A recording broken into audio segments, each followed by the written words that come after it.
Welcome back in Academia daily dose, a daily current affairs programme powered by Academia career. मैं हूं सुधांशु देव और आज की तारीख है 30 जनवरी 2022। आज के इस प्रोग्राम के अंतर्गत हम बात करेंगे आज की डेट में बनने वाले करंट अफेयर्स से जुड़े सभी महत्वपूर्ण प्रश्नों की, उन प्रश्नों से संबंधित महत्वपूर्ण तथ्यों की तथा अगले दिन के लिए कुछ महत्वपूर्ण प्रश्न आपको अभ्यास प्रश्नों के रूप में दिए जाएंगे।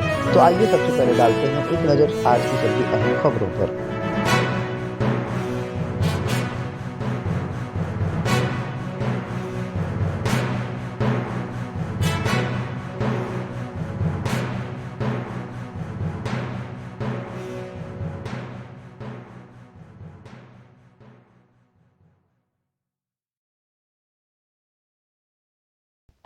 तो शुरुआत करते हैं अपने पहले पॉइंट करंट अफेयर्स से जुड़े आज के महत्वपूर्ण प्रश्नों के साथ। उससे पहले आपको बता दें, यदि आपको इस वीडियो का पीडीएफ चाहिए तो आप हमारे टेलीग्राम चैनल से डाउनलोड कर सकते हैं। टेलीग्राम चैनल का लिंक आपको नीचे डिस्क्रिप्शन बॉक्स में मिल जाएगा और आप हमारे टेलीग्राम चैनल को ज्वाइन करके पिछले वीडियोज़ के भी पीडीएफ डाउनलोड कर सकते हैं। तो आइए शुरुआत करें पहले प्रश्न से। पहला प्रश्न है, ढाका अंतर्राष्ट्रीय फिल्म महोत्सव 2022 में किस भारतीय फिल्म ने सर्वश्रेष्ठ फिल्म का पुरस्कार जीता है?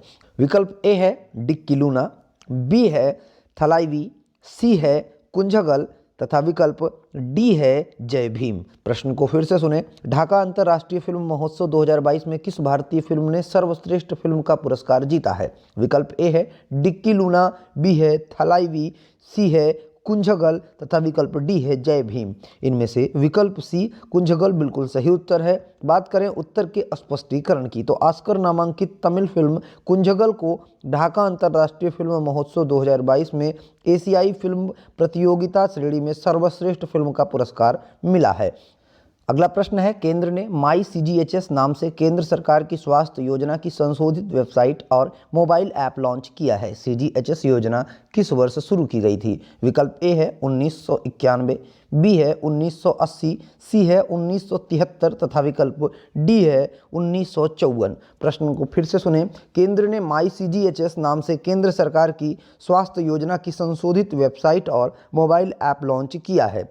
CGHS योजना किस वर्ष शुरू की गई थी? विकल्प ए है 1991, बी है 1980, सी है 1973 तथा विकल्प डी है 1954। इनमें से विकल्प डी 1954 बिल्कुल सही उत्तर है। बात करें उत्तर के स्पष्टीकरण की, तो केंद्रीय स्वास्थ्य मंत्री मनसुख मंडाविया ने केंद्र सरकार की स्वास्थ्य योजना CGHS की संशोधित वेबसाइट और मोबाइल ऐप लॉन्च किया है। वेबसाइट www.cghs.gov.in है और मोबाइल ऐप को माई CGHS कहा जाता है। 1954 में CGHS योजना शुरू की गई थी। अगला प्रश्न है, कोयला मंत्रालय ने कोयला क्षेत्र से संबंधित प्रमुख प्रदर्शन संकेतक KPI साझा करने के लिए कोयला दर्पण पोर्टल लॉन्च किया है। प्रारंभ में कितने KPI को पोर्टल पर सूचीबद्ध किया गया है?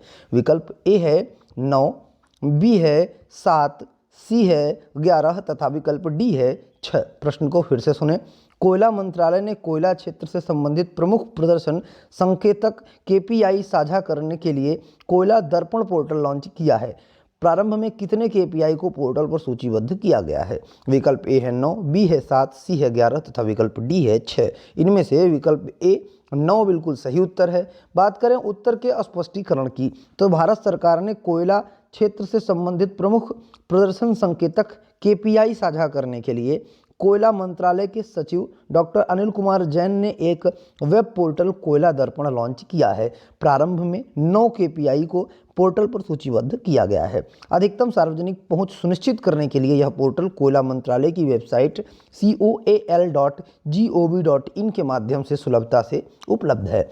अगला प्रश्न है, 2022 में अंतर्राष्ट्रीय सीमा शुल्क दिवस का विषय क्या है? विकल्प ए है निर्बाध व्यापार, यात्रा और परिवहन के लिए सीमा शुल्क स्मार्ट सीमाएं, बी है डेटा संस्कृति को अपनाकर और डेटा पारिस्थितिकी तंत्र का निर्माण करके सीमा शुल्क डिजिटल परिवर्तन, सी है एक सतत आपूर्ति श्रृंखला के लिए सीमा शुल्क वसूली, नवीनीकरण और लचीलापन को बढ़ावा देना तथा विकल्प डी है सीमा शुल्क लोगों, समृद्धि और पेड़ों के लिए स्थिरता को बढ़ावा देता है। प्रश्न को फिर से सुने। 2022 में अंतर्राष्ट्रीय सीमा शुल्क दिवस का विषय क्या है? विकल्प ए है निर्बाध व्यापार, यात्रा और परिवहन के लिए सीमा शुल्क स्मार्ट सीमाएं, बी है डेटा संस्कृति को अपनाकर और डेटा पारिस्थितिकी तंत्र का निर्माण करके सीमा शुल्क डिजिटल परिवर्तन। सी है एक सतत आपूर्ति श्रृंखला के लिए सीमा शुल्क वसूली, नवीनीकरण और लचीलापन को बढ़ावा देना। तथा विकल्प डी है सीमा शुल्क लोगों, समृद्धि और पेड़ों के लिए स्थिरता को बढ़ावा देता है। इनमें से विकल्प बी डेटा संस्कृति को अपनाकर और डेटा पारिस्थितिकी तंत्र को निर्माण करके सीमा शुल्क डिजिटल परिवर्तन बिल्कुल सही उत्तर है। बात करें उत्तर के स्पष्टीकरण की, तो आईसीडी 2022 का विषय डेटा संस्कृति को अपनाने और डेटा पारिस्थितिकी तंत्र का निर्माण करके सीमा शुल्क डिजिटल परिवर्तन है। अगला प्रश्न है किस बैंक ने फिटनेस वॉच में ईजी पे इंटीग्रेशन डेबिट कार्ड शुरू की है?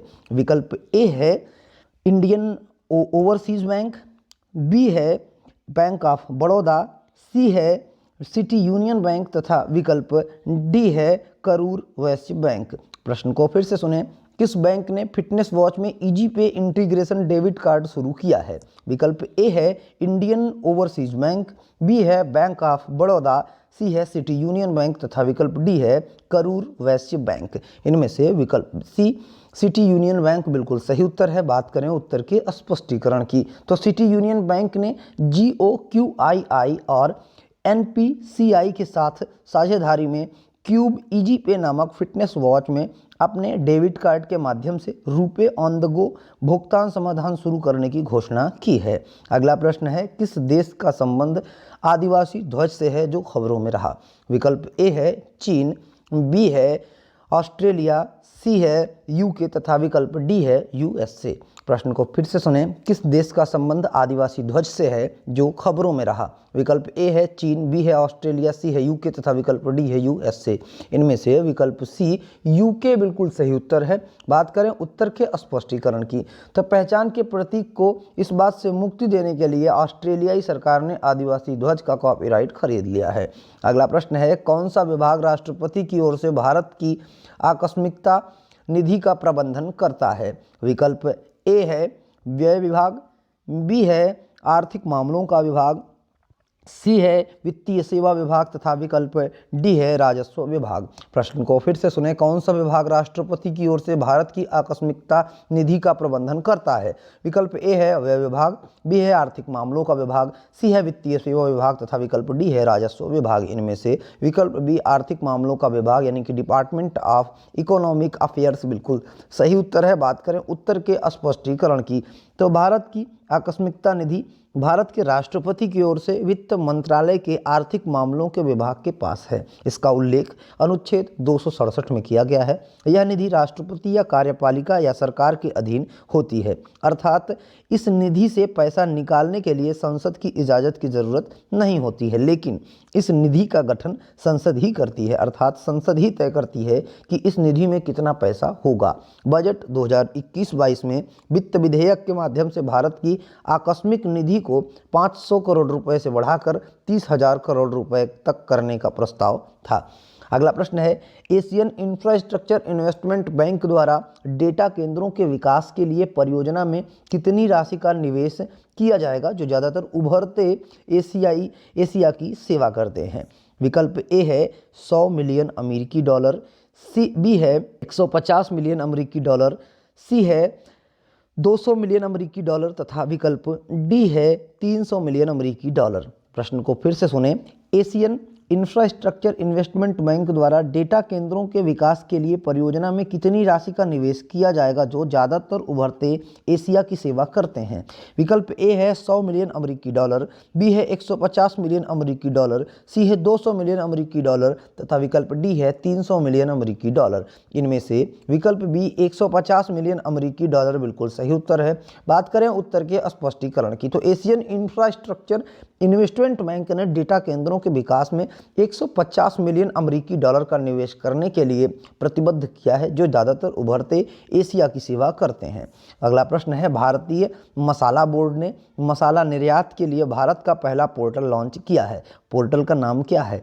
विकल्प ए है स्पाइस एक्सपोर्ट इंडिया, बी है स्पाइस एक्सचेंज इंडिया, सी है स्पाइस ट्रेड इंडिया तथा विकल्प डी है स्पाइस चैट इंडिया। प्रश्न को फिर से सुने। भारतीय मसाला बोर्ड ने मसाला निर्यात के लिए भारत का पहला पोर्टल लॉन्च किया है। पोर्टल का नाम क्या है? विकल्प ए है स्पाइस एक्सपोर्ट इंडिया, बी है स्पाइस एक्सचेंज इंडिया, सी है स्पाइस ट्रेड इंडिया तथा विकल्प डी है स्पाइस चैट इंडिया। इनमें से विकल्प बी स्पाइस एक्सचेंज इंडिया बिल्कुल सही उत्तर है। बात करें उत्तर के स्पष्टीकरण की तो केंद्रीय वाणिज्य और उद्योग राज्य मंत्री सोम प्रकाश ने कोच्चि में आयोजित एक हाइब्रिड कार्यक्रम में स्पाइस एक्सचेंज इंडिया नामक मसाला निर्यात के लिए भारत के सबसे पहले पोर्टल का उद्घाटन किया। यह तो बात हो गई आज की डेट में बनने वाले करंट अफेयर से जुड़े सभी महत्वपूर्ण प्रश्नों की, जो भी प्रश्न आज की डेट में बनाए जा सकते थे। अब बारी है पिछले अभ्यास प्रश्नों के समाधान की, यानी कि वे प्रश्न जो आपको लास्ट वीडियो में प्रैक्टिस के लिए दिए गए थे उनके सॉल्यूशन की बात हम इस के अंतर्गत करेंगे। तो आइए देखते हैं। पहला प्रश्न था जल्लीकट्टू एक सांड को काबू करने वाला कार्यक्रम है जिसे किस राज्य में मनाया जाता है? विकल्प ए था कर्नाटक, बी तमिलनाडु, सी आंध्र प्रदेश तथा विकल्प डी था ओडिशा। इनमें से विकल्प बी तमिलनाडु बिल्कुल सही उत्तर है। बात करें उत्तर के स्पष्टीकरण की तो तमिलनाडु में पोंगल त्यौहार मनाने के साथ साथ जल्लीकट्टू महोत्सव भी मनाया जाता है। इस महोत्सव में लोग सांड को पकड़ने की कोशिश करते हैं। इस आयोजन में भाग लेने के लिए 5000 से अधिक सांडों को पंजीकृत किया गया है। तमिल भाषाविदों के अनुसार जल्ली शब्द का अर्थ सल्ली से बना है, जिसका अर्थ सिक्का और कट्टू का अर्थ बधा हुआ है। दरअसल जल्लीकट्टू सांडों को खेल है जिसमें उनकी सींग पर कपड़ा बांधा जाता है और जो खिलाड़ी सांड के सींग से पर बंधे हुए कपड़े को निकाल लेता है और सबसे लंबे समय तक सांड के कुबड़ को पकड़े रहता है उसे इनाम दिया जाता है। अगला प्रश्न आपके लिए था ज्ञानोदय गोड्डा किस राज्य की स्कूली शिक्षा पहल है? विकल्प ए था असम, बी पश्चिम बंगाल, सी झारखंड तथा विकल्प डी था बिहार। प्रश्न को फिर से सुने। ज्ञानोदय गुड्डा किस राज्य की स्कूली शिक्षा पहल है? विकल्प ए था असम, बी पश्चिम बंगाल, सी झारखंड तथा विकल्प डी बिहार था। इनमें से विकल्प सी झारखंड बिल्कुल सही उत्तर है। बात करें उत्तर के स्पष्टीकरण की तो ज्ञानोदय झारखंड सरकार के गोड्डा जिला प्रशासन द्वारा एकोवेशन और अदानी फाउंडेशन के सहयोग से शुरू किया गया एक ई लर्निंग प्लेटफॉर्म है। इस कार्यक्रम के तहत झारखंड के आदिवासी क्षेत्रों के राज्य सरकार के स्कूलों को स्मार्ट क्लासरूम में जोड़ा गया है। यह तो बात हुई पिछले अभ्यास प्रश्नों के समाधान की। अब बारी है आज के लिए कुछ प्रैक्टिस क्वेश्चंस की बात करने की या फिर अभ्यास प्रश्नों की बात करने की। तो आपके लिए कुछ अभ्यास प्रश्न आपकी स्क्रीन पर हैं। पहला प्रश्न है समुद्री घास की एक प्रजाति होलोदुमे यूनिनर्विस में किस रोग के विरुद्ध प्रबल सक्रियता पाई जाती है? विकल्प ए है कोविड-19, बी है उच्च रक्तचाप यानी कि हाइपरटेंशन, सी है कैंसर तथा विकल्प डी है मधुमेह यानी कि डायबिटीज। प्रश्न को फिर से सुने। समुद्री घास की एक प्रजाति होलोदुमे यूनिनर्विस में किस रोग के विरुद्ध प्रबल सक्रियता पाई जाती है? विकल्प ए है कोविड-19, बी है उच्च रक्तचाप यानी कि हाइपरटेंशन, सी है कैंसर तथा विकल्प डी है डायबिटीज यानी कि मधुमेह। अगला प्रश्न है आपके लिए 2021-22 के लिए स्वच्छ विद्यालय पुरस्कार किसने लॉन्च किया है? विकल्प ए है स्मृति जुबिन ईरानी, बी है सुभाष सरकार, सी है अर्जुन मुंडा तथा विकल्प डी है किरेन रिजिजू। प्रश्न को फिर से सुने। 2021-22 के लिए स्वच्छ विद्यालय पुरस्कार किसने लॉन्च किया है? विकल्प है स्मृति जुबिन ईरानी, बी है सुभाष सरकार, सी है अर्जुन मुंडा तथा विकल्प डी है किरेन रिजिजू। उम्मीद करते हैं इन दोनों प्रश्नों के उत्तर आप नीचे कमेंट बॉक्स में जरूर लिखेंगे। आपको ये प्रश्न हमारे कम्युनिटी सेक्शन में भी मिल जाएंगे। आप इनके उत्तर वहां पर हमें विकल्पों को चयनित करके भी दे सकते हैं। आज के लिए इस वीडियो में बस इतना ही। मिलते हैं अगले वीडियो में, तब तक बने रहें अकेडमिया डेली डोज के साथ। चैनल पर यदि आप नए हो तो चैनल को सब्सक्राइब कर लें, बेल आइकॉन दबाएं जिससे आपको समय पर अपडेट मिलता रहे। हम सोशल मीडिया प्लेटफॉर्म पर भी मौजूद हैं। आप हमें Facebook, Instagram, LinkedIn, Pinterest, Twitter और कू पर भी फॉलो कर सकते हैं। वहाँ पर भी हम आपके लिए नए नए अपडेट्स लाते रहते हैं। हमारे साथ वीडियो में यहाँ तक बने रहने के लिए धन्यवाद।